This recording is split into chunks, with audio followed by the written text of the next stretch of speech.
The fortress world of Karen Vale had not seen sunlight in 11 generations. Its skies remained hidden beneath oceans of ash that churned endlessly across the upper atmosphere, black storms lit by distant volcanic fire.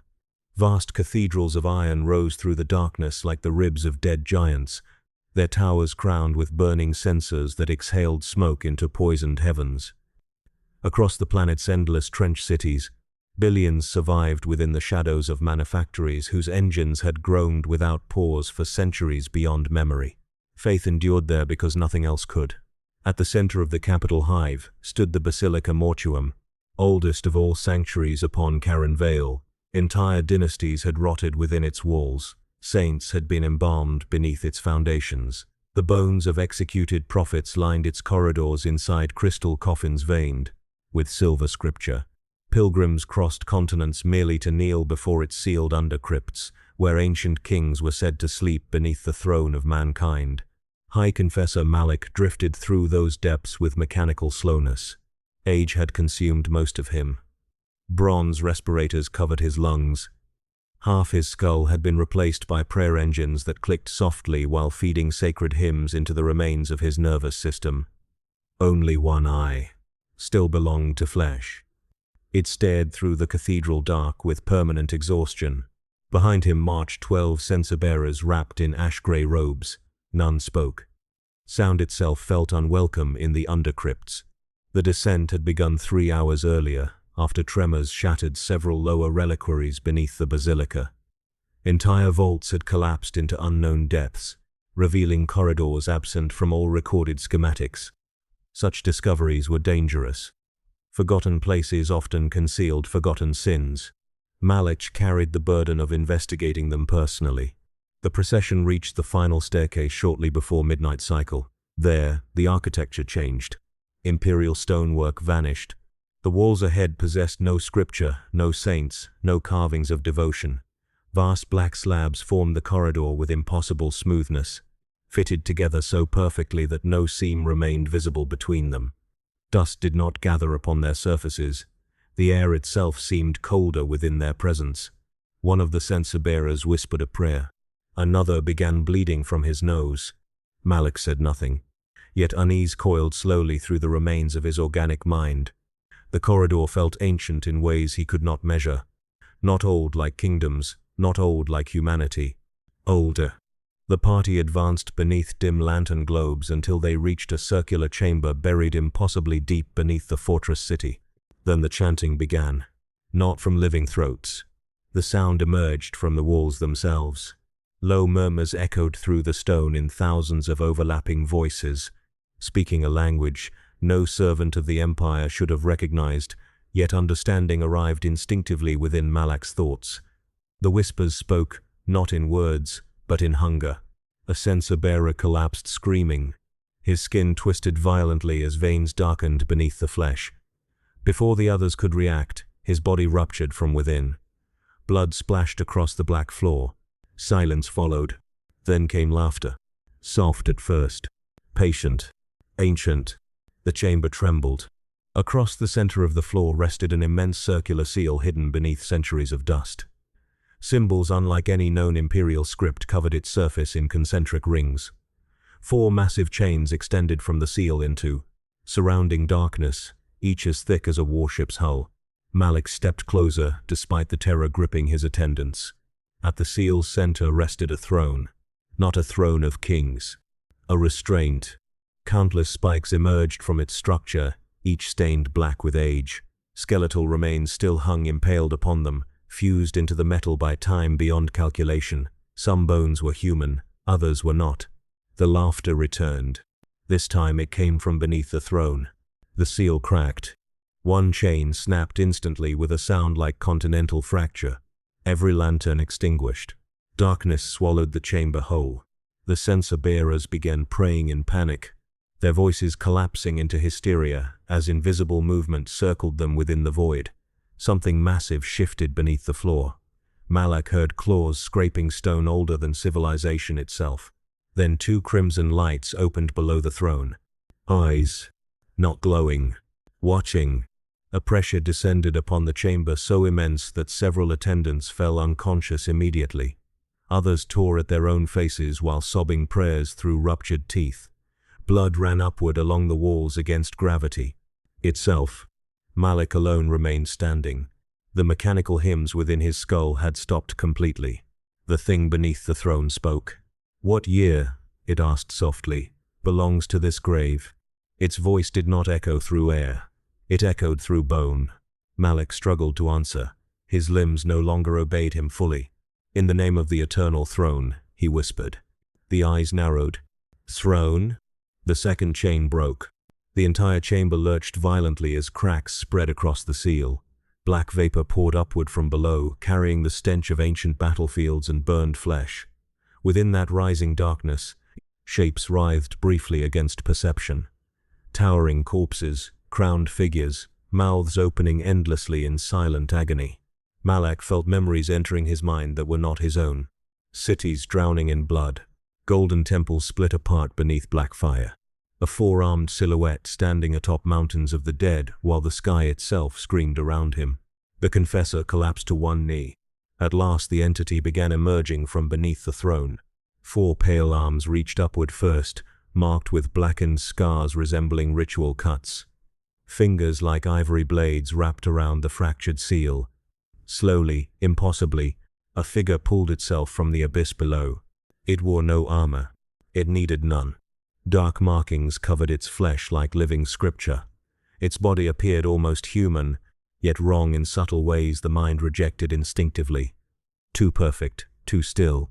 Its face carried calm amusement untouched by the horror surrounding it, but its eyes were catastrophic. Ancient cruelty rested inside them with the weight of dying civilizations. The remaining chains shattered. Several censer bearers exploded apart where they stood.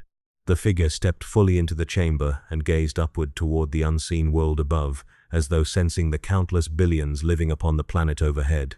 Then it smiled. Far above the undercrypts, throughout every district of Karan Vale, every bell in every cathedral began ringing at once. The ringing did not cease. Across Karan Vale, every bell suspended within the basilica spires began to toll in perfect unison, though no signal had been sent and no hand had touched their chains. The sound rolled through hive cities and trench catacombs alike, vibrating through bone and iron until even machine spirits faltered in their endless labor. Deep beneath the basilica mortuum, Malik knelt where the seal had once been whole. It was gone now. Only shattered fragments remained, scattered like broken scripture across the black stone. The thing that had emerged stood among them without motion, as though the act of escape had been no effort at all but a remembered habit. Four arms hung at its sides with quiet patience. Its gaze drifted upward, following the tremor of distant bells as if counting each tone. Malak tried to speak, but his vocal augments failed him. The prayers embedded in his skull circuits had fallen silent, as though something had reached inside and muted them with gentle precision. Above them, the basilica's lower sanctum erupted into chaos. Guards of the mortuum order descended through iron corridors in disciplined ranks, their armor inscribed with wards of binding and exorcism. They had been trained for rebellions, for daemon breaches, for planetary heresies. Yet none of their doctrines accounted for the sensation spreading through the undercrypts now, a presence that did not feel summoned or intruding, but native to the space it occupied. The first squad reached the chamber entrance and froze. They saw Malik kneeling. They saw the censer bearers torn apart like discarded cloth, and they saw the figure standing at the center of the broken seal.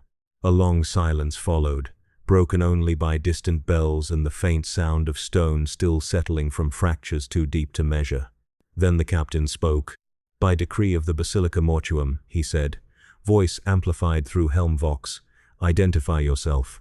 The figure turned its head slightly. For a moment, nothing happened. Then it stepped forward. Every armored soldier raised their weapons at once. Lumen rifles ignited with white-blue fire. Hex blades hummed with contained disruption fields. Sanctified sigils flared across their armor. Malak tried to scream a warning, but no sound came. The figure moved again. Not fast. Not slow. Simply inevitable. The first shot struck its chest and vanished as though absorbed into something without substance. The second bent mid-air, its trajectory folding into impossible geometry, before striking the wall instead. The third never fired at all. The soldier who held the weapon collapsed inward, his body folding as if his bones had forgotten their purpose. Panic broke discipline instantly. The chamber became a storm of weapon fire and collapsing bodies. Yet the figure remained untouched. It walked through them as though moving through memory rather than resistance. Where its fingers brushed armor, metal softened into ruin. Where its gaze passed, men forgot how to breathe. Malik understood then, with horrifying clarity, that the thing beneath the throne had not risen into their world. It had always considered this world temporary.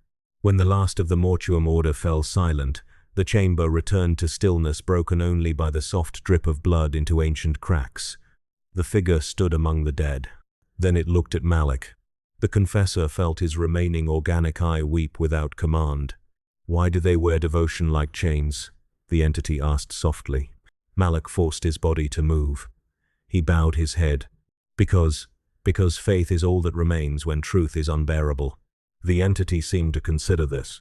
Above them, the bells continued ringing. Across the fortress world, something changed. Vox transmissions spread before command systems could suppress them.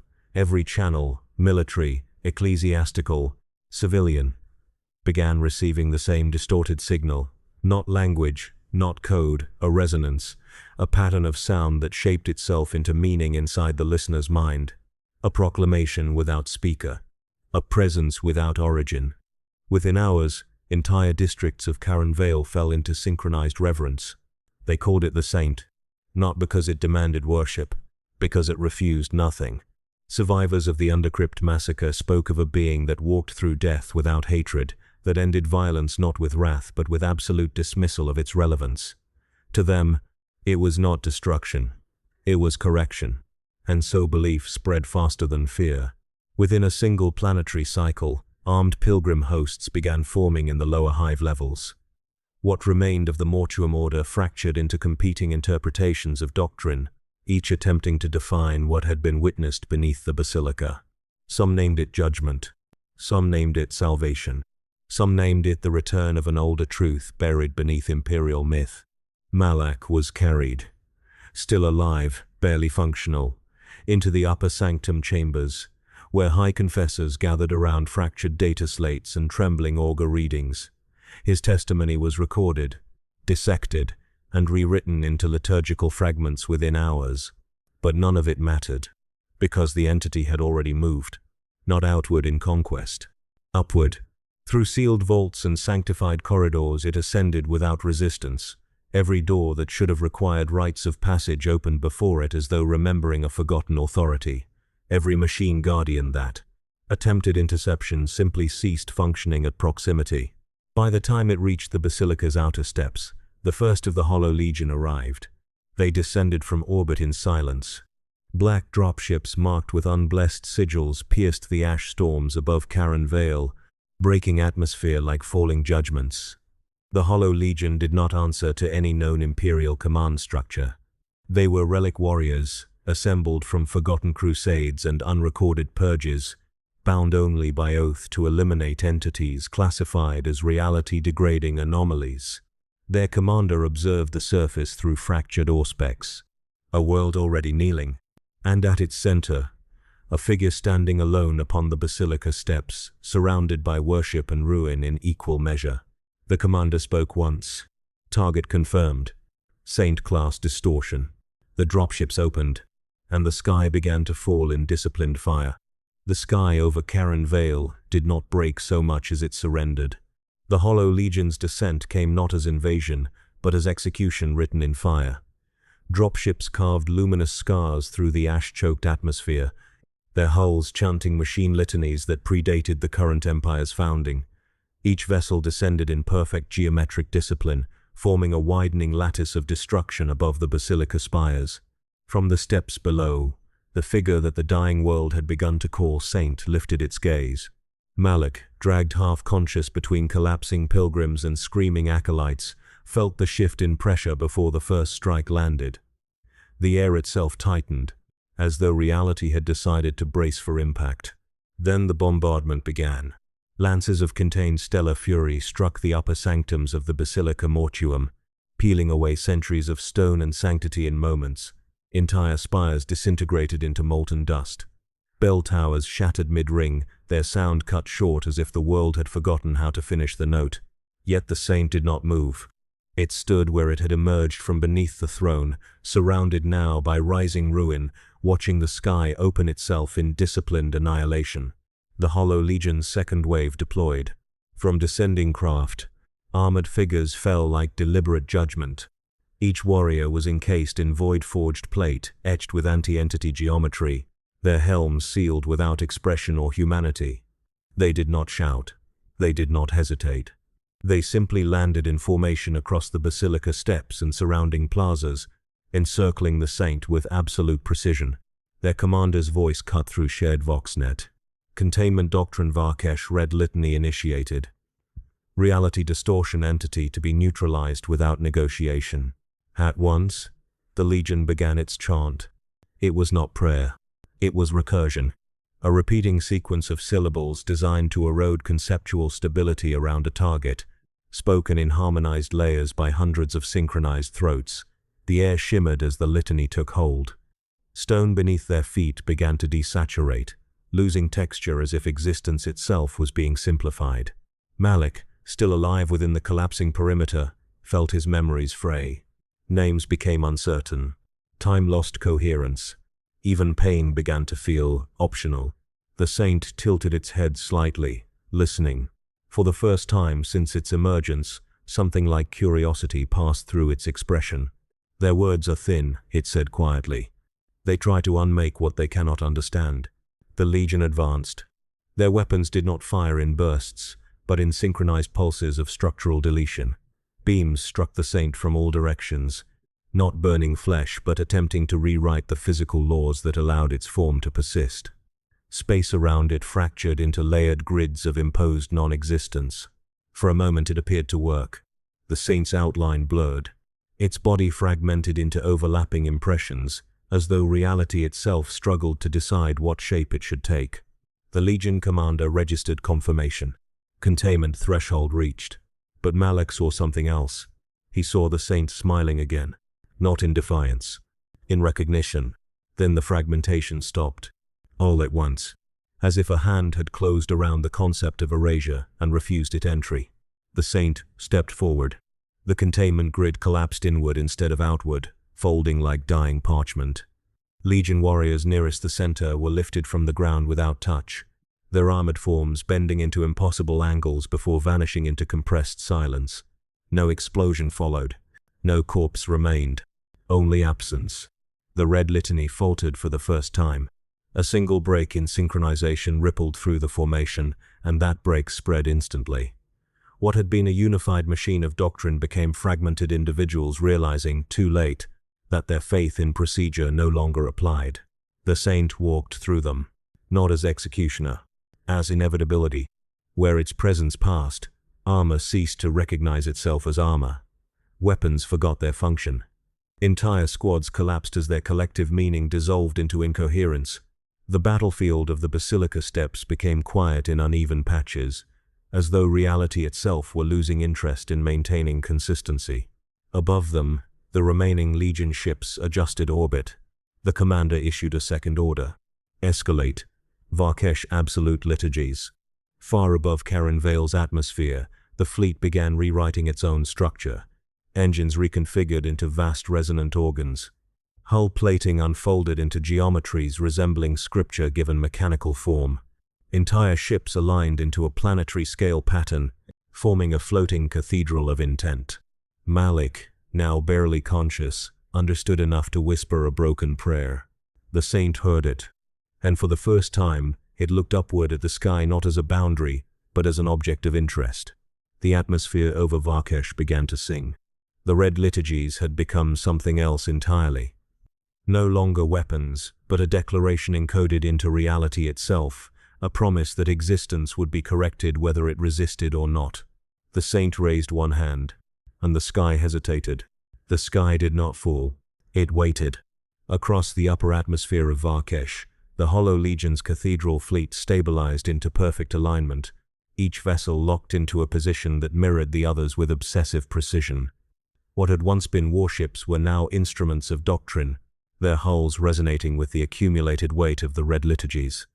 The sound they produced was no longer communication, it was enforcement. Below, on the basilica steps reduced to fractured ruin, the saint held its hand raised toward that suspended horizon.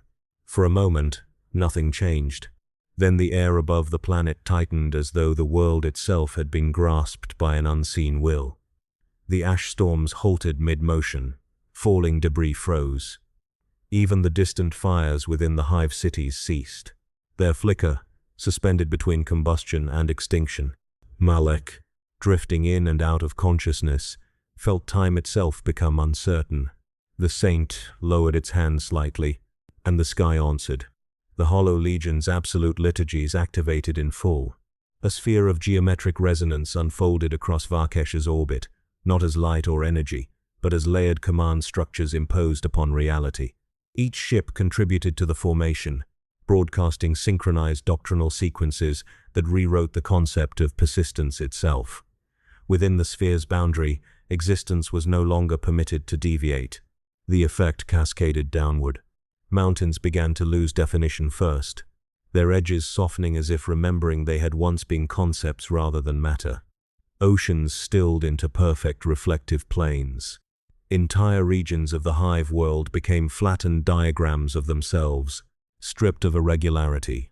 And at the center of it all, the saint remained, unchanged. The commander of the Hollow Legion did not speak immediately. Within his sealed helm, ancient data streams surged in contradiction. The liturgies had never failed. They had been designed for entities that bent reality, for gods that bled into physics, for anomalies that corrupted causality. Yet the target below did not resist the liturgies. It simply did not participate in them. Adjust parameters, the commander ordered at last. Introduce absolute reversal sequence. The cathedral fleet responded without hesitation. Entire ships rotated within the orbital formation, their internal structures unfolding further until they resembled vast mechanical scriptures written in motion. The resonance changed pitch. The litany inverted itself, attempting not to erase the saint, but to define it so completely that nothing outside its definition could exist. On the basilica steps, Malik coughed blood onto broken stone. The saint finally moved its gaze away from the sky and toward the horizon of the world itself. Something in its expression shifted. Not surprise. Recognition, deeper and older than anything the Hollow Legion could calculate. Their faith is layered, it said softly, almost to itself. They do not worship truth, they worship certainty. Above Varkesh, the liturgies intensified. The atmosphere began to fracture into structured bands of meaning. Language itself became physical force. Entire continents felt the pressure of definition imposed from orbit, as though the world were being rewritten into compliance. Yet beneath that immense pressure, something else stirred. Deep within the planet's forgotten crustal vaults, beneath collapsed pre-imperial ruins and sealed black archives, a signal awakened. Not a transmission. A memory. One that had been buried deliberately. The Hollow Legion detected it instantly. The commander's systems flagged the anomaly with priority override. Impossible, he murmured. The saint turned its head slightly, as though hearing something beneath the surface of the world. Malak, barely conscious, saw the ground beneath the basilica steps begin to crack in slow, deliberate lines, not from destruction, but from emergence. The stones split open, not downward, upward, as if something beneath Varkesh was pushing against reality itself. From the fissure rose structures of impossible antiquity, black pylons etched with pre-human geometry, chains of dormant command lattices, and beneath them, something far greater. A throne, not like the one beneath the Basilica Mortuum. This one was vast beyond planetary scale, its architecture buried across kilometers of fractured crust, as though the world itself had been constructed around it and then forced to forget. And upon that throne sat the king without flesh. At first, it did not move. It did not need to. Its presence alone caused the Hollow Legion's liturgies to stutter for the first time since activation. Entire orbital sequences desynchronized. Ships trembled within formation, as if encountering a contradiction they had never been designed to resolve. The king's form was not wholly material. It existed as absence structured into shape, an outline of authority where flesh should have been, a sovereign presence defined by what reality refused to allow it to become. Its head lifted slowly, and across Varkesh, every machine capable of understanding command went silent. The saint lowered its hand fully now. For the first time since its emergence beneath the basilica, it stopped advancing. The king without flesh spoke. The sound did not travel through air. It entered directly into existence. You are not the first to mistake this world for silence. The Hollow Legion's commander attempted to respond, but his liturgical interface failed to translate the presence beneath the planet into any actionable doctrine. Above Varkesh, the cathedral fleet began to destabilize. Not from attack, from recognition that something older than its faith had just awakened beneath its gaze. The saint smiled again, faintly, as if the war had finally become interesting. The silence that followed the king without flesh was not emptiness.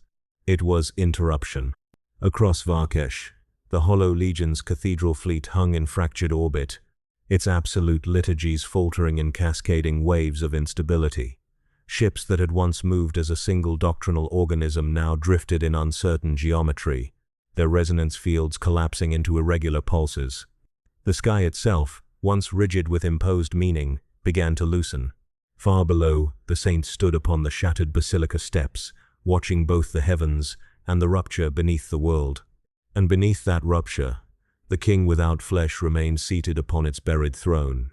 Between them stretched a silence filled with potential violence. Then the king spoke again. Not louder, deeper. You built hymns from ignorance, it said, its voice pressing through planetary crust, orbital vacuum, and machine-bound thought alike, and called them law. The Hollow Legion commander attempted to reassert liturgical control. Commands were issued. Counter-sequences initiated. Entire segments of fleet doctrine were rewritten in real time. But each correction arrived already outdated, as if the king's presence existed a fraction ahead of every response. Above the atmosphere, one ship broke formation. Then another. Not destroyed, disobeying. The first vessel rotated away from the orbital lattice and descended without authorization. Its engines burned pale white as it tore through ash clouds, deviating from the absolute liturgies entirely. Internal systems screamed in contradiction, unable to reconcile obedience with what it was now experiencing. Inside, the crew convulsed as the liturgies collapsed within their neural implants. And then they heard it. Not command, not doctrine. A different voice layered beneath their own thoughts, calm and precise. The saint. It had spoken into them. Descend, it said softly. Not as soldiers, as witnesses. The vessel obeyed, not because it was compelled, but because resistance had lost meaning. It struck the basilica ruins with controlled descent, crushing stone into dust and scattering ash across the broken steps where malice still lay. The ramp extended with mechanical hesitation, as if uncertain whether it should exist. From within emerged the blade sermons. They were not a unified force. They were survivors of contradiction. The Hollow Legion's first defectors, warriors whose liturgies had collapsed entirely under exposure to both the saint and the king without flesh. Their armor remained intact, but their internal doctrines had fractured beyond repair. Where once there had been absolute obedience, there was now interpretive ruin. They stepped onto the basilica steps in silence. Their weapons were not standard armaments. Each carried a blade forged from collapsed command code, materialized into physical form through corrupted liturgical synthesis. These weapons did not cut matter, they cut certainty. Each strike was a rewritten possibility. The saint observed them with quiet interest. Malik, barely conscious, whispered a broken warning. They are not whole. One of the blade sermons turned its helmet toward him. Its voice emerged layered with overlapping contradictions. We are what remains when doctrine learns it was never truth. Above, the Hollow Legion fleet attempted to reassert containment. The commander issued a final escalation. Annihilation protocol, silent Varkesh. Entire ships began charging synchronized collapse arrays designed to erase planetary-scale anomalies by removing their causal anchor points. The sky darkened again, not with fire, but with negation. Yet the king without flesh intervened without movement. The command did not stop the fleet. It simply removed the assumption that the fleet had authority to act upon the world. Across orbit, engines stalled mid-charge. Weapons forgot their target. Even the liturgies themselves fell into recursive contradiction, looping endlessly until they no longer described anything at all. The fleet began to fall apart in silence. And then the blade sermons moved. They did not attack the saint. They moved toward the basilica ruins, toward Malik, toward the fractured ground where the king's presence still radiated upward through planetary bone. Their blades sang without sound. Each step rewrote probability in smaller, sharper increments. Reality around them became unstable not through destruction, but through reinterpretation. The saint descended from the steps. It met them halfway. The first blade sermon struck. The blade passed through the saint's arm, and reality flinched. For the first time since its emergence, something left a mark. A thin fracture of misaligned existence opened along its skin, not bleeding flesh but leaking contradiction. The saint looked down at the wound with mild curiosity. "Interesting," it said. The blade sermon recoiled, as if it had struck something sacred and forbidden at once. The second and third followed immediately. Their blades carved overlapping distortions across the saint's form, each cut not damaging but redefining it in conflicting ways. For a moment, the saint became multiple versions of itself layered incorrectly, each one arguing for dominance. Malik screamed, as his mind was pulled into the overlap.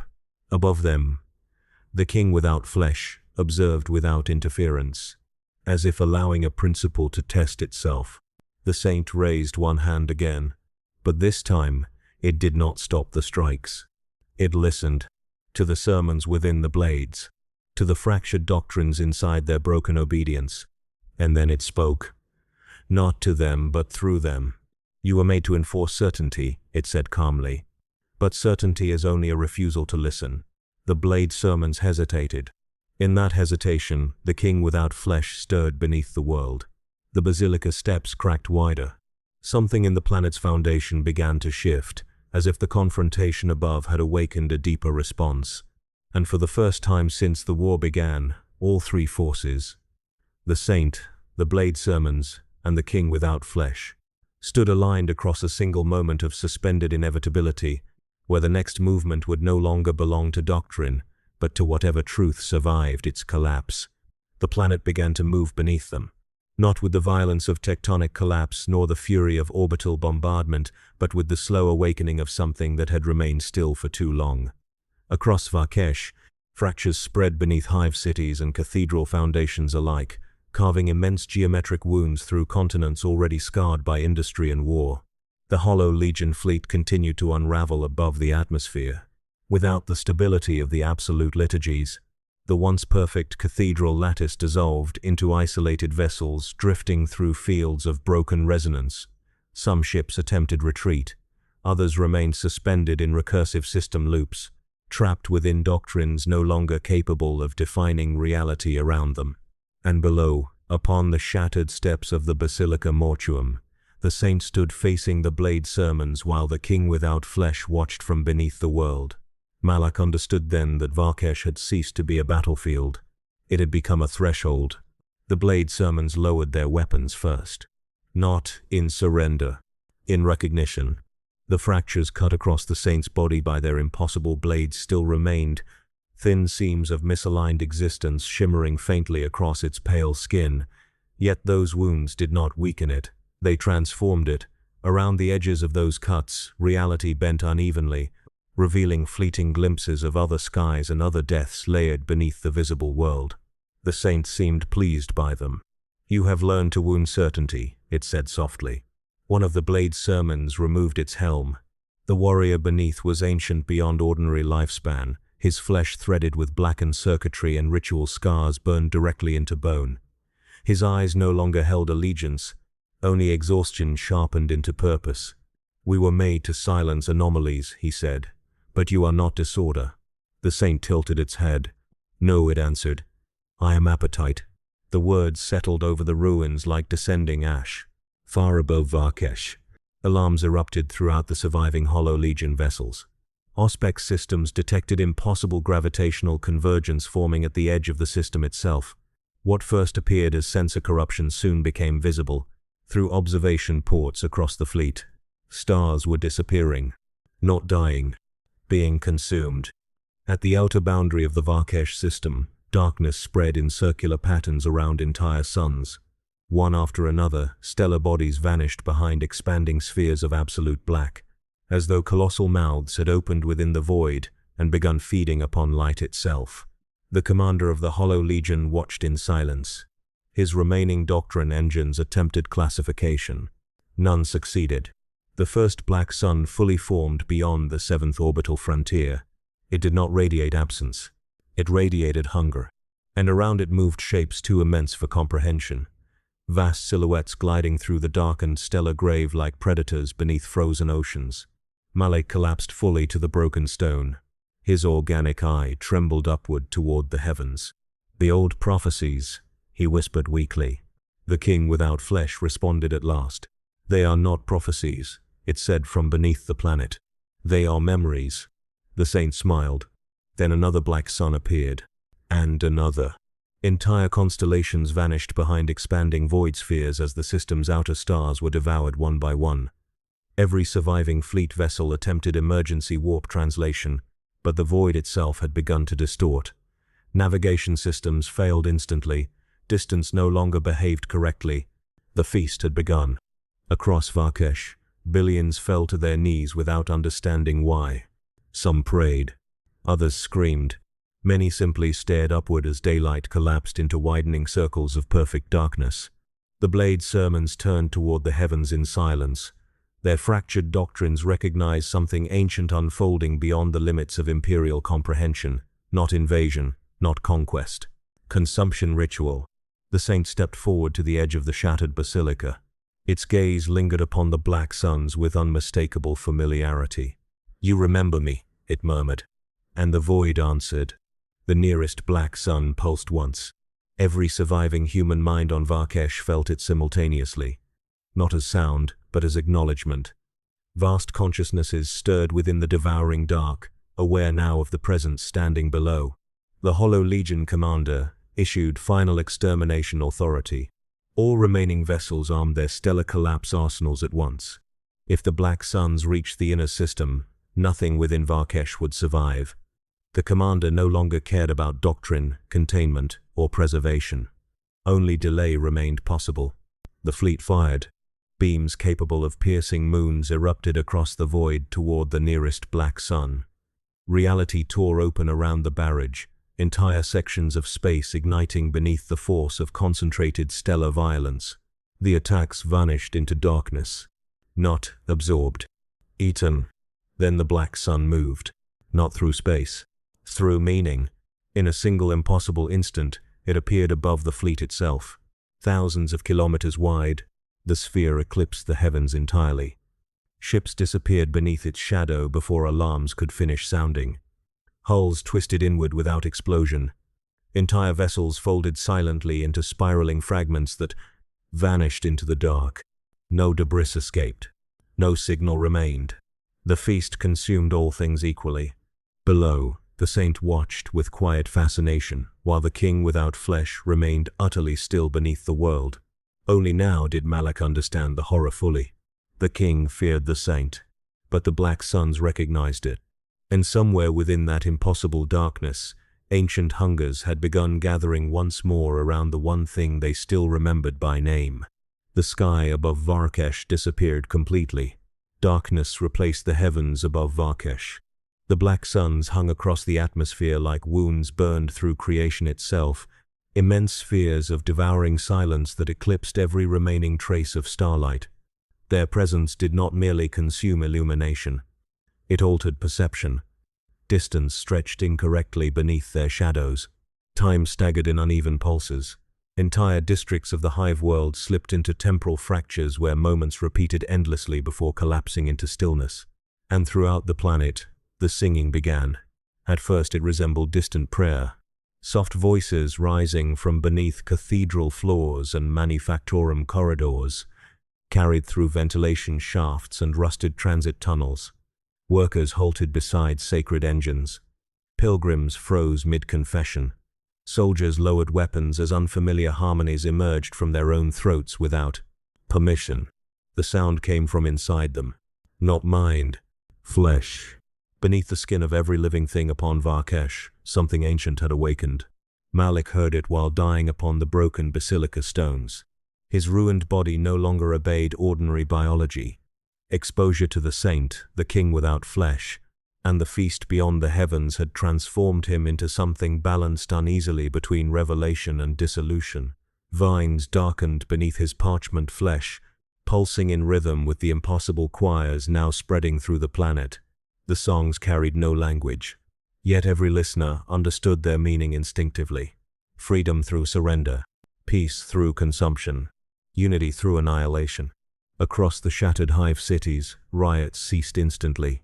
Entire populations wandered from shelters and trench lines in silence, their faces calm with terrible understanding. Some cut sacred symbols into their own flesh. Others removed cybernetic augmentations with trembling devotion, as though desperate to hear the choir more clearly beneath their skin. The Blade Sermons watched this transformation from the basilica ruins. Their fractured doctrines recognized the pattern immediately. "It spreads faster than liturgical recursion," one murmured. Another lowered its impossible blade. "It is not spreading," it replied. "It is remembering." Above them, the remaining Hollow Legion vessels attempted retreat once more. But the Black Suns continued their impossible movement across the system, gliding not through physical trajectories, but through conceptual proximity. Wherever their shadows touched, navigation systems ceased functioning. Cause and effect unraveled. Entire ships disappeared from existence without transition, as though reality had quietly corrected an error. Yet the Saint remained motionless. Its gaze drifted across the kneeling billions below with detached fascination. The singing pleased it, not because it commanded the choir, because it recognized the hunger within it. Deep beneath Varkesh, the king without flesh stirred again. The planetary fissures widened, exposing impossible structures buried beneath the crust since ages before recorded empire. Vast black pylons rose slowly into the ash-filled air, connected by chains of ancient architecture stretching far below the visible world. And within those buried depths, other thrones waited, empty, watching. Malik felt terror unlike anything faith had ever prepared him for. The king without flesh was not singular. It was survivor. The saint descended from the basilica steps and walked into the silent masses gathering below. No one fled its presence now. Billions simply watched as it passed among them. Where its shadow touched flesh, the choirs intensified. Bones shifted subtly beneath skin, eyes darkened with unfamiliar depth. Some pilgrims collapsed weeping as memories surfaced that could not belong to humanity. Visions of dead galaxies, burning temples beneath black stars, and colossal beings feeding upon civilizations while chanting hymns older than language itself. The saint paused before a child kneeling amid the ruins. The girl's face remained serene despite blood flowing gently from her eyes. "Do you hear them?" she asked softly. The saint crouched before her. "Yes." "What are they singing?" For the first time since emerging beneath the throne, the saint answered without amusement. "They are singing of home." Far above, one of the Black Suns descended lower through the atmosphere. Its shadow engulfed entire continents. Within the darkness, shapes became visible at last. Colossal figures moved beneath the black surface, like drifting titans submerged beneath frozen water.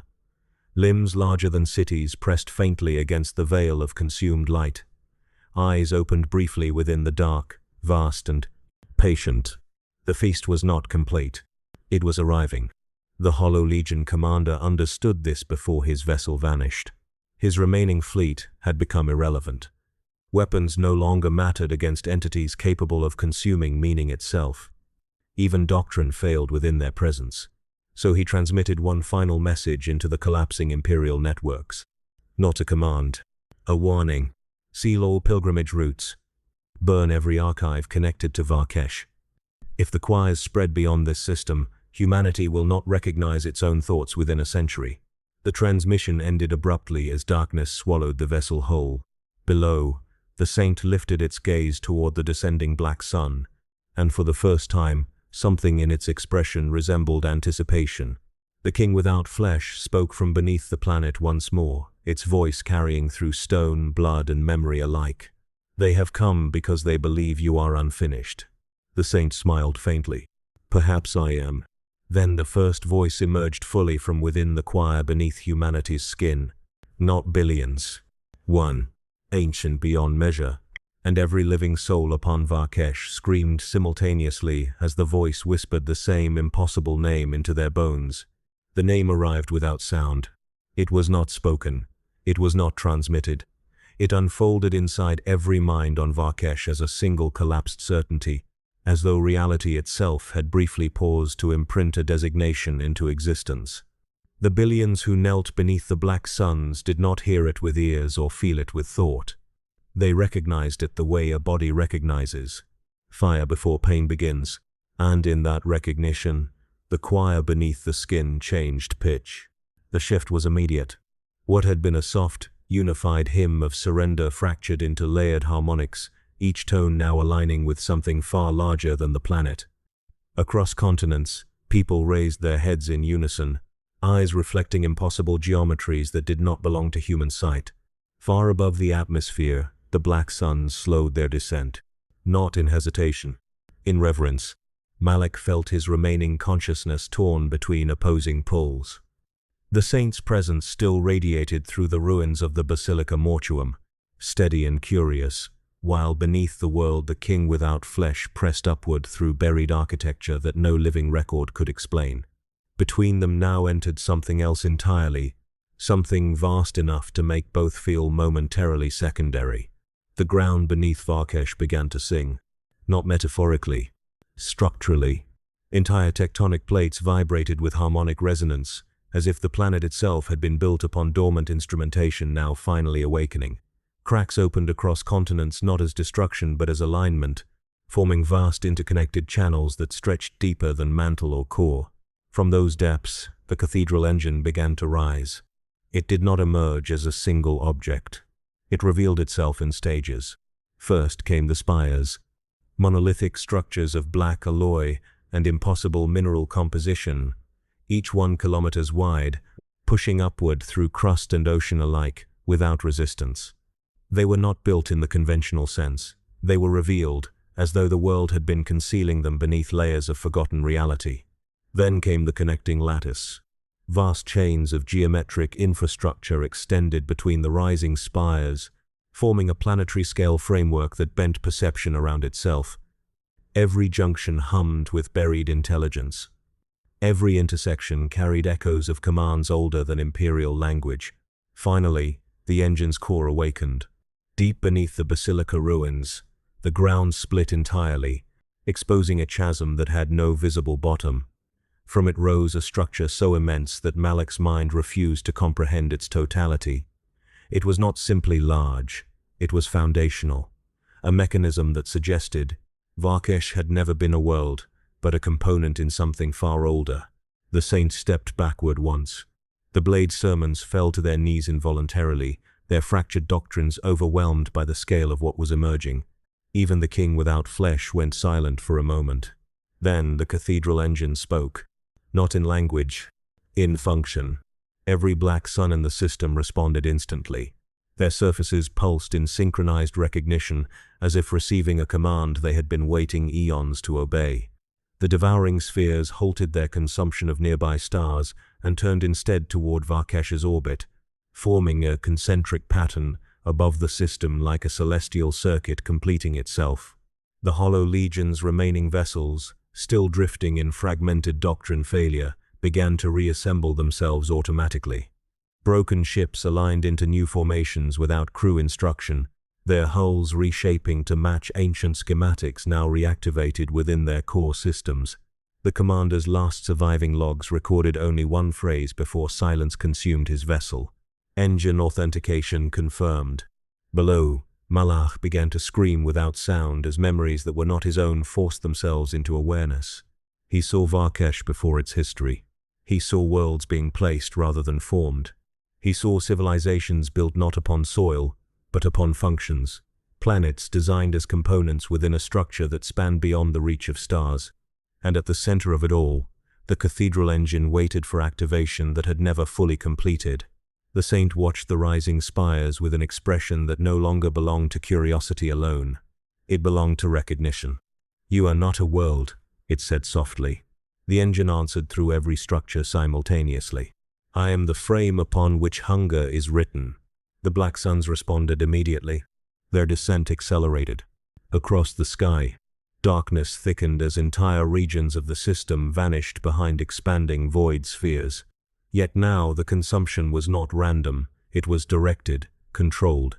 The feast of black suns had become coordinated around the awakening engine, as though the devouring entities had been drawn into a pre-existing orbit of purpose.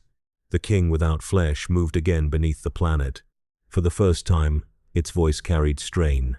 "This was sealed," it said. The cathedral engine replied without words. It simply activated. Across Varkesh, reality inverted. The choirs beneath human skin reached their highest intensity yet, and every living being became a node within a planetary-scale circuit of awareness. Billions of consciousnesses merged into partial synchronization, their individuality thinning as the engine began drawing them into operational unity. Malik's vision fractured. He saw the saint standing amid collapsing basilica ruins. He saw the king without flesh rising through broken crust. He saw the black suns encircling the system, and he understood with final clarity that none of them were the center of what was happening. They were reactions. The cathedral engine had not awakened because of them. It had awakened because the conditions for its purpose had finally been met. And deep within its core, something older than faith, hunger, or flesh began to turn for the first time in immeasurable time. The activation did not complete. It propagated. Across Varkesh, the cathedral engine's awakening sent a wave of structural intention through every buried lattice and blackened spire. What had begun as planetary resonance became system-wide recalibration. The black suns above the atmosphere tightened their orbit into precise alignment, forming a ring of controlled absence around the world. The choirs beneath human skin no longer sang in unity alone. They synchronized with something deeper, something architectural, and beneath it all, the engine opened a passage that had never been intended as an exit. It was a descent, not downward into matter, but inward into condition. Malik felt himself pulled through it without movement. His body remained upon the shattered basilica steps, yet his awareness was dragged through collapsing layers of reality, as if stripped from flesh and threaded into a different substrate of existence. The saint followed, not willingly, not unwillingly, inevitably. The king without flesh did not resist the transition. Instead, its presence expanded beneath Varkesh crust, anchoring itself to the planetary frame even as the world began to fold inward upon itself. Then the garden appeared. It was not located in space. It was situated in violation. A vast expanse unfolded beyond comprehension, where terrain existed as overlapping contradictions. Fields of bone stretched across horizons that shifted whenever observed directly. Rivers flowed upward into inverted skies. Entire forests grew from skeletal remains that rearranged themselves into new forms whenever memory attempted to stabilize them. This was the Garden of Split Bones. Nothing within it was singular. Everything existed in divergence. Malik fell to his knees upon arrival, though there was no ground to support him. He simply accepted the posture as his consciousness fractured into partial continuities. Each version of him witnessed a different version of the garden. Each one slightly wrong, each one equally true. Above, the cathedral engine's influence extended into this place as well. Spiral frameworks of black structure descended into the garden's impossible terrain, as if attempting to root reality itself into a stable configuration. But stability failed immediately.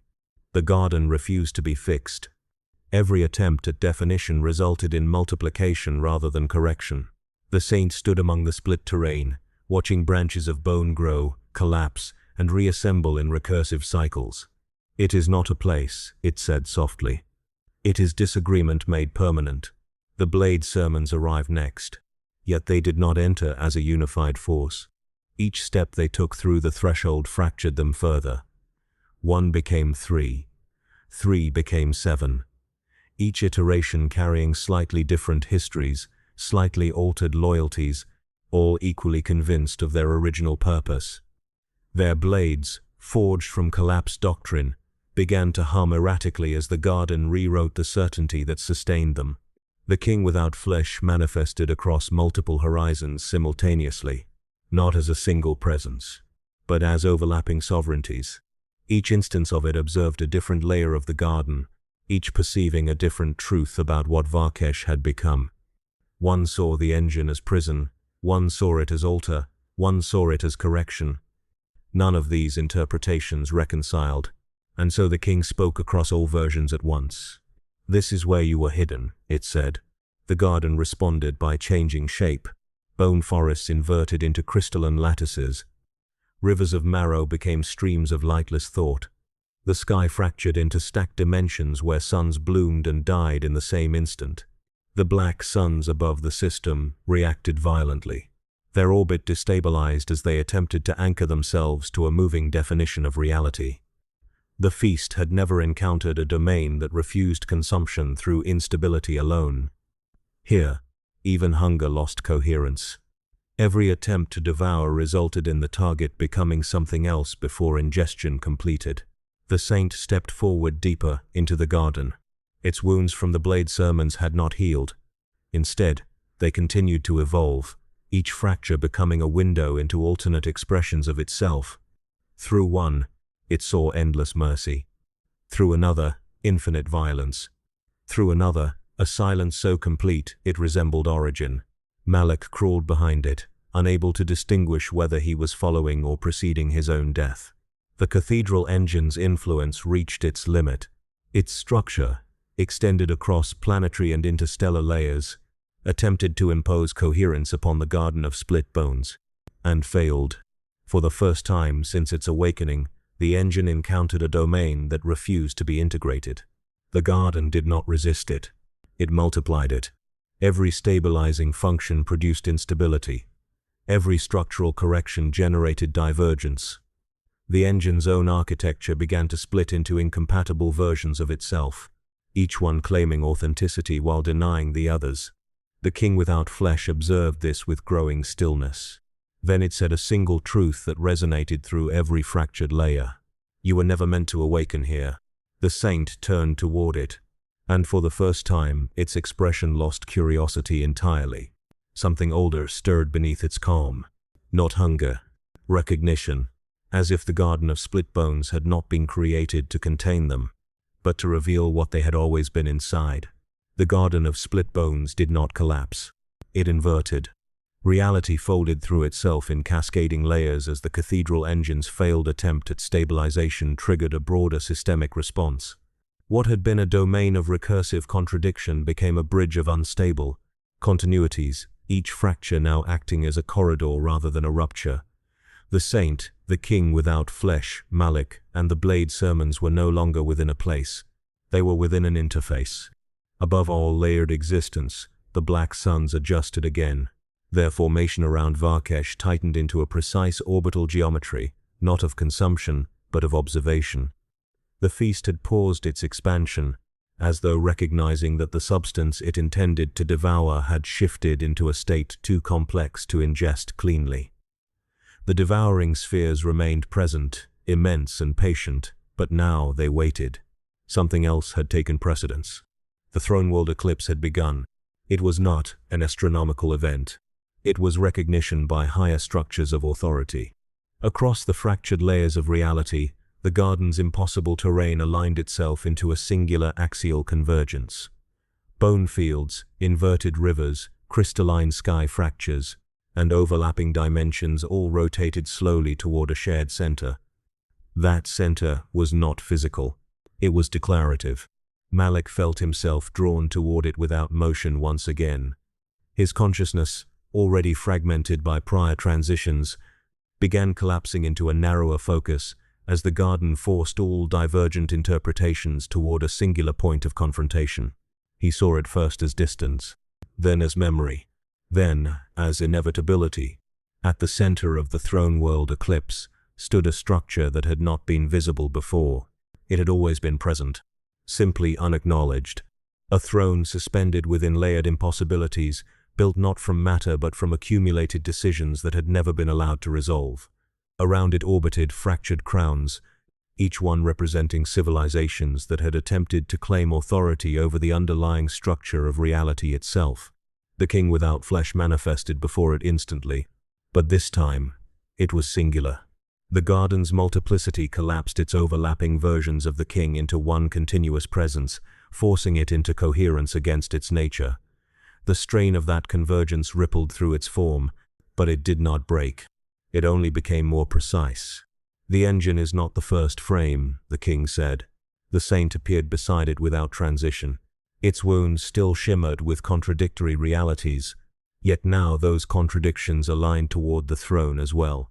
Its gaze fixed upon the suspended structure with an expression no longer defined by curiosity or recognition, only understanding.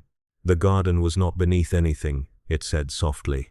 Malik arrived last, not as a body, not as a soul, but as the residue of perception that had survived too many incompatible truths. He knelt upon nothing, suspended within the eclipse, and saw at last what all previous visions had been circling without convergence. The throne world was not a place. It was the selection point. The cathedral engine's influence reasserted itself in desperate finality. Across fractured layers, its spires attempted to stabilize the convergence, extending black lattice structures toward the throne as if trying to anchor it within operational reality. But each extension dissolved into reinterpretation before contact could complete. The engine was no longer defining structure. It was being defined.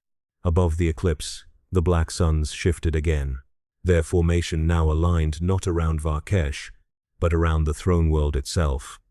The feast had redirected its attention fully. The devouring spheres no longer consumed indiscriminately. They waited for designation. The saint stepped forward toward the throne. The king without flesh did not stop it. Instead, it said quietly, "If you sit, you become answer." The saint paused.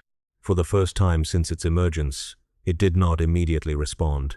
Across all layered realities, the blade's sermons fractured further, their forms destabilizing into countless interpretations of obedience and betrayal.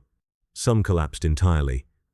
Others reformed into new doctrines that no longer resembled their origin. Malik felt the weight of choice that did not belong to him. The throne remained unchanged, waiting, not for power, for final definition. The garden of split bones, the cathedral engine, the black suns, and the choir beneath the skin all converged here not as separate phenomena, but as expressions of the same unresolved question. The saint looked back once toward the king without flesh, and then toward the throne. The eclipse deepened, and reality itself held its breath, as if waiting for the moment something would finally decide what everything else had been pretending to be. The throne world eclipse did not resolve. It fractured further. The moment the saint moved closer to the throne without sitting, reality reacted as though an unspoken law had been violated. The convergence point at the center of the eclipse destabilized, not by collapse, but by multiplication. The singular axis of meaning split into layered interpretations of intent, each one asserting itself as the correct version of what was occurring. Across the garden of split bones, through the cathedral engine's failing stabilizers, and beneath the orbiting black suns, 13 distinct articulations of existence emerged simultaneously. They were not voices in the conventional sense.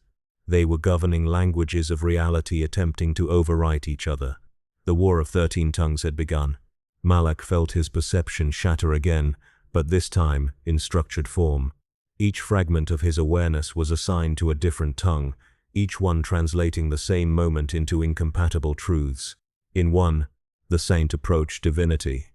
In another, it rejected it. In another, the throne itself was approaching the saint. None of them could be reconciled. The king without flesh spoke first in response, and its voice split immediately into 13 synchronized yet divergent declarations. "You are misreading the condition. You are misreading the condition. You are misreading the condition." Each iteration carried a different inflection of certainty, and in that divergence the first conflict ignited. The cathedral engine reacted instinctively. Its spires across Varkesh and the deeper garden layers attempted to synchronize the tongues into a single operational directive. But every corrective action generated further linguistic divergence. Systems that once enforced coherence now produced instability simply by attempting to define meaning. The black suns above the throne world eclipse responded next. Their orbit tightened further, and from within their devouring darkness emerged structured echoes of the 13 tongues, as if the feast itself had begun translating reality into its own language of consumption. Entire sections of space between them and the throne world became zones of competing interpretation, where distance, mass, and causality no longer agreed upon their own definitions. Then the blade sermons broke completely. No longer unified even within fracture, they splintered into 13 doctrinal branches, each one aligned with a different tongue. Some turned toward the saint, some turned toward the king, some turned toward the throne itself. Their blades no longer cut matter or certainty alone, they now cut interpretation, severing one version of reality from another in violent, localized contradiction. Malik screamed, but the sound itself was interpreted 13 different ways before it could complete. At the center of it all, the saint finally spoke. Its voice did not join the war. It preceded it. "I am not your language," it said. The effect was immediate. One tongue collapsed entirely. Then another fractured into sub-languages that could not sustain coherence. The king without flesh raised a hand, and beneath Varkesh the buried structures of its ancient domain responded. The garden of split bones shifted violently, attempting to stabilize the conflict by reasserting multiplicity as foundational law. Bones reformed into branching linguistic structures. Rivers of inverted meaning attempted to carry the competing tongues into equilibrium. But equilibrium did not arrive. Instead, the cathedral engine attempted a final integration. It projected itself fully into the war of 13 tongues, expanding its entire planetary and interstitial structure into the linguistic battlefield. Its intent was simple: unify all interpretations into a single executable reality. The attempt failed. The engine became the 13th tongue, and immediately contradicted itself. Across the throne world eclipse, the throne at the center of convergence finally reacted, not with movement, with selection. One of the 13 tongues ceased to exist, not destroyed, rejected as invalid syntax for reality. The black suns tightened further, their feast now synchronized with the collapsing war of interpretation. Entire segments of the system disappeared into structured silence as the devouring spheres aligned themselves with the emerging dominant tongues, consuming contradictions before they could propagate. The saint stepped forward again, and the war of 13 tongues focused entirely upon it. Every remaining tongue attempted to define the saint simultaneously. It resisted none of them. It accepted all of them. And in doing so, it became the point at which they all failed to agree. The king without flesh understood first. "The war is not over meaning," it said, voice fractured across remaining tongues. "It is over ownership of definition itself." Malik, suspended within collapsing interpretations, saw the throne shift ever so slightly, waiting, not for victory, but for resolution. And the saint, standing at the center of 13 collapsing languages of reality, finally raised its hand toward the throne once more, while every remaining tongue prepared to declare what that gesture was allowed to mean. The 13 tongues did not resolve the saint's gesture. They consumed it. Across the throne world eclipse, the raised hand became a battlefield of interpretation so intense that reality itself fractured around the act. In one tongue, it was surrender. In another, declaration. In another, the collapse of distinction between both. Each definition attempted to overwrite the others, and in doing so, weakened the concept of gesture itself until it no longer belonged to any single reality. The saint did not move further. It simply remained within the center of contradiction, and the contradiction began to fail. Above the system, the black suns reacted first. Their devouring spheres tightened into a new configuration that had never appeared before in the feast cycle. Instead of encircling Varkesh or the throne world eclipse, they aligned themselves into a vertical geometry that extended beyond observable space. The devouring darkness no longer behaved as orbiting hunger. It became directed structure. Far beyond the system's outer limits, something answered. The teeth of heaven awakened. They were not visible at first. Only the absence of stars revealed their presence. Entire sectors of the galactic rim began to vanish in precise, segmented patterns, as though something immense beyond comprehension was biting into the fabric of the cosmos itself. Each disappearance followed a rhythm that matched the Black Sun's, but exceeded them in scale and coordination. Malik felt it before he understood it. The War of 13 Tongues faltered momentarily as all interpretations paused to account for a new, overwhelming reference point. Something older than the feast had entered the equation. The king without flesh spoke through the fracture. "This is not permitted," it said. For the first time, its voice did not divide cleanly across tongues. Each version of its presence struggled to remain aligned, as though the teeth of heaven disrupted even its capacity for multiplicity. The cathedral engine reacted violently. Across Varkesh and the garden layers, its spires attempted to reassert dominance over structural interpretation. But now even its architecture began to destabilize. Entire segments of the engine reclassified themselves mid-function, shifting between incompatible purposes as the teeth of heaven imposed an external hierarchy upon all systems of meaning. The saint finally lowered its hand, not in response to the 13 tongues, but to the new arrival. Its gaze lifted beyond the Black Suns, beyond the throne world eclipse, beyond the fractured garden and collapsing engine. It looked toward the unseen extremities of reality, where the teeth of heaven were now actively rewriting the boundaries of existence. "They are not consuming," the saint said quietly. "They are correcting distance." The meaning of those words fractured the War of 13 Tongues further. Several tongues collapsed entirely under the implication. Others attempted to redefine correction as consumption. All failed to stabilize. The Black Suns shifted again, now reacting not as independent hunger, but as coordinated extensions of the teeth of heaven. Their devouring patterns changed from spherical absorption to angular precision, as though the feast had been reassigned a role within a far larger architecture. Malik saw it clearly now. The feast had never been the apex. It had been an instrument. The teeth of heaven descended further into perceptible reality. Not physically, conceptually. Entire regions of the throne world eclipse began to lose spatial coherence as the teeth imposed a new ordering principle upon existence. Distance ceased to be relative. It became enforced. Every entity, every structure, every tongue was now positioned according to an unseen calculus of cosmic hierarchy. The blade sermons attempted to resist. Their blades struck not at matter or meaning, but at the incoming structure itself. The result was immediate dissolution. Each strike was absorbed and returned as positional correction. Warriors vanished not through destruction, but through reassignment. Their existence relocated into places where their interpretation could not sustain continuity. The king without flesh retreated a single conceptual step.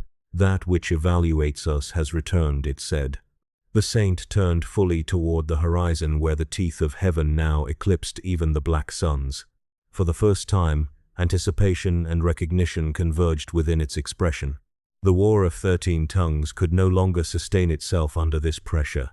One by one, tongues collapsed into silence as their foundational assumptions were rendered obsolete by the new hierarchy being imposed. And at the center of the collapsing interpretive war, the throne within the eclipse remained unchanged. Waiting, not for meaning, but for placement. Malik understood, with final clarity, that the throne world had never been the center of power. It had been the coordinate where higher structures decided what everything else was allowed to be. And now, something beyond even the feast had arrived to finalize that decision. The teeth of heaven did not arrive further. They completed arrival. Across the throne world eclipse, every remaining structure of conflict, every tongue, every interpretation, every fragment of the cathedral engine and the Black Suns, halted at once as the new hierarchy finalized its position. It was not cessation born of destruction. It was cessation through definition. What could not be placed simply stopped existing as an active variable. The War of 13 Tongues collapsed first, not into silence, into irrelevance. Each tongue attempted one final assertion of meaning, and each assertion was answered not with contradiction, but with removal from applicability. Language itself ceased to function as a battlefield. It became a recorded artifact of a system that no longer accepted its terms. The black suns dimmed, not extinguished, reassigned. Their devouring geometry stabilized into fixed orbital roles beneath the influence of the teeth of heaven, no longer acting as autonomous hunger, but as structural instruments within a larger, incomprehensible framework of cosmic ordering. The cathedral engine underwent the same transition. Across Varkesh and its layered extensions into the Garden of Split Bones, its spires stopped fracturing and instead locked into rigid alignment. Every recursive instability that had defined its awakening resolved into enforced stillness. The engine was no longer attempting to define reality. Reality was now defining what the engine was permitted to remain. The blade sermons ceased movement entirely. Their fractured existences did not collapse or perish. They stabilized into assigned states of non-interference. Each iteration of their splintered doctrine locked into positions where action itself was no longer available as a concept. Even Malak felt it, not as force, as absence of choice. His awareness, already stretched across incompatible truths, was gently but irrevocably narrowed until only observation remained possible. He could not move, he could not interpret beyond what was permitted. He could only witness the final restructuring of everything he had ever known. The king without flesh spoke once more, but its voice no longer fractured. It no longer extended across multiple truths. It was singular, reduced. "You are not above us," it said to the unseen teeth of heaven. The response did not come as sound. It came as removal of the conditions that allowed response. The king without flesh fell silent. For the first time since its emergence beneath Varkesh, it could not assert presence against a higher structure. Its vast buried dominion beneath the planet, its overlapping sovereignties, its ancient authority, all of it was compressed into a stable, constrained form that no longer extended beyond its assigned boundary. The saint remained standing at the center of the throne world eclipse. It had not been silenced, but it had been placed. For a moment, even it did not speak. The teeth of heaven extended no further visible action. They did not descend physically, nor did they reveal form or intent.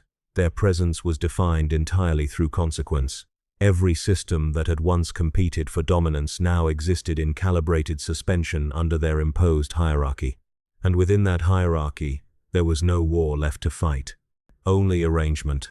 Malak looked upward, not with hope, not with despair, but with the final recognition that nothing in the universe had ever been uncontrolled. Not the feast, not the engine, not the choir beneath the skin, not even the saint. All of it had been movement within a structure that had now finally revealed its governing principle. Above all known reality, the teeth of heaven held position, and in that holding, gods became quiet. Not dead, not defeated, simply no longer permitted to speak. The silence imposed by the teeth of heaven did not lift. It deepened. Across the throne world eclipse and the shattered garden beneath it, all systems remained in their assigned states of stillness. The black suns held their constrained orbit like disciplined wounds in reality. The cathedral engine maintained rigid structural alignment across Varkesh, no longer evolving, no longer correcting, only existing within enforced parameters. The king without flesh remained buried beneath planetary crust, its sovereignty reduced to a fixed conceptual domain that could not extend beyond its designated boundary. The saint stood unchanged at the center of the throne world, and Malak remained suspended in observation, stripped of motion, stripped of interpretive freedom, left only with awareness that could no longer alter what it witnessed. Then, beneath all assigned order, something deviated. Not outwardly, inwardly. A subtle discontinuity appeared within the enforced hierarchy, not as rebellion but as residual memory that had not been fully accounted for during the restructuring. Across every layer of existence, a faint instability began to propagate, so small it would have been invisible to any system still capable of ignoring it. But nothing could ignore anything anymore. The teeth of heaven registered the deviation, and chose not to correct it immediately. Instead, they allowed it to surface. Far beneath the layered cosmology of Varkesh, beneath the cathedral engine, beneath the garden of split bones, and the buried dominion of the king without flesh, Something older than all recorded architecture began to rise through the remaining cracks of interpretation. It was not another world. It was an origin point that had survived classification. The last temple of Earth. At first, it existed only as a contradiction within Malak's constrained awareness, a place that should not have had relevance within this structure of cosmic hierarchy. Yet its presence persisted, refusing full integration into the teeth of heaven's imposed order. Then it became visible, not as a location in space, but as a memory forced into structural reality. The throne world eclipse bent inward once more, not through collapse, but through alignment toward this newly revealed anchor. The saint turned slightly, as if sensing a shift in the foundation beneath even the teeth of heaven's authority. The king without flesh stirred beneath its imposed boundary. "This is impossible," it said. But the statement itself now carried no corrective power. The last temple of Earth rose into perceptibility. It was small compared to everything else, and yet it contained the weight of something that none of the higher structures could fully absorb. It was built not of bone, not of machine, not of language, but of unrecorded continuity. A structure that predated the feast, predated the engine, predated even the first emergence of the black suns. Its architecture was human in origin, yet not human in comprehension, as if Earth itself had once produced a final sanctuary meant to survive the end of interpretive reality. The teeth of heaven registered it, and paused. For the first time since their arrival, enforcement did not proceed. Malak felt something shift inside his constrained perception. Not freedom, not release, but a widening of permissible observation, as if the system had not yet decided whether this final structure belonged within its hierarchy or outside it entirely. The saint stepped forward without command or restriction. The black suns adjusted subtly, their constrained orbit faltering for a fraction of assigned stability. Even the cathedral engine showed deviation, its rigid alignment fracturing along lines that did not immediately resolve. The last temple of Earth continued to rise, and within it, something waited that had never been translated into any language spoken by gods, engines, feasts, or heavens. The silence after gods did not end, but it was no longer complete. And for the first time since the teeth of heaven imposed their order upon existence, something within that order hesitated to define what it was seeing. The last temple of Earth did not complete its rise.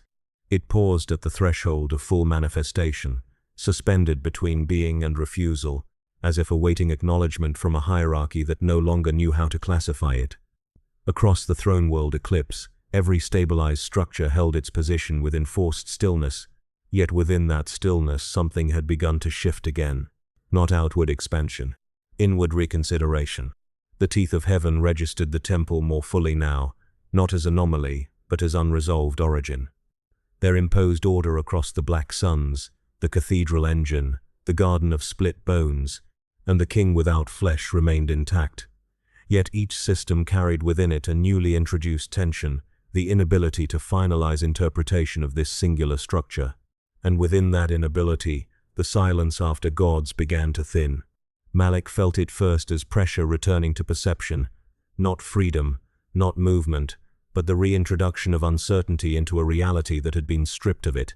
His awareness, once confined to passive observation, now contained the faint outline of divergence again, as if the teeth of heaven had allowed a controlled fracture to persist. The saint stood closer to the last temple of Earth than anything else within existence. It did not speak. It simply watched. And in that watching, something within the temple responded. Not with voice, with continuity. The structure completed its emergence. But what appeared was not architecture alone. It was memory given form without permission. Within the temple's boundaries, fragments of a civilization long erased from cosmic record flickered into temporary existence. Not illusions, not echoes, but reconstructed states of being that should have been impossible to reassemble. Cities without ruin, skies without black suns, worlds without engine or feast or imposed tongues. Earth, as it might have been before interpretation fractured reality into hierarchy. The king without flesh reacted instantly. "This is an unregistered origin state," it said. Yet even as it spoke, its authority did not extend into correction. The cathedral engine attempted immediate assimilation, projecting stabilizing frameworks toward the temple's structure, but each projection dissolved upon contact, not destroyed, but rendered irrelevant by the temple's refusal to participate in hierarchical definition. The black suns shifted again, their constrained orbit tightening into near motionless suspension. And still, nothing consumed the temple. For the first time since the feast had begun, hunger encountered something it could not interpret as food. The saint moved, slowly, not toward the throne, not toward the king, but toward the temple itself. As it approached, Malik felt the remaining structure of enforced reality begin to loosen further. The teeth of heaven registered increased instability, but did not immediately correct it. Instead, they observed, as if the outcome of this deviation was now required for completion of understanding. Within the temple, the reconstructed earth did not remain stable. It shifted, not collapsing, revising. Entire civilizations flickered between versions of themselves that had never been reconciled. Lives overlapped with alternatives. Histories diverged and recombined without resolution. The temple was not restoring Earth. It was exposing all Earths that had ever been possible. The saint stopped at its boundary. For the first time since its emergence beneath Varkesh, its expression changed in a way that did not belong to recognition, curiosity, or anticipation. It belonged to emptiness. The king without flesh spoke again, but more quietly now. This is what remains when even higher structures fail to finalize. Malik understood then that the temple was not a refuge. It was residue, the leftover possibility that even the teeth of heaven could not fully resolve into singularity. And within that unresolved possibility, something stirred that had never been assigned position within any hierarchy. Not saint, not king, not engine, not sun, not heaven. A presence that did not ascend through structure, because it had never participated in structure at all. The temple's inner light shifted, and the saint took one final step forward. Across all systems, across all enforced silences, across all imposed hierarchies, one truth surfaced without permission. The hunger that remained had never belonged to what was consumed.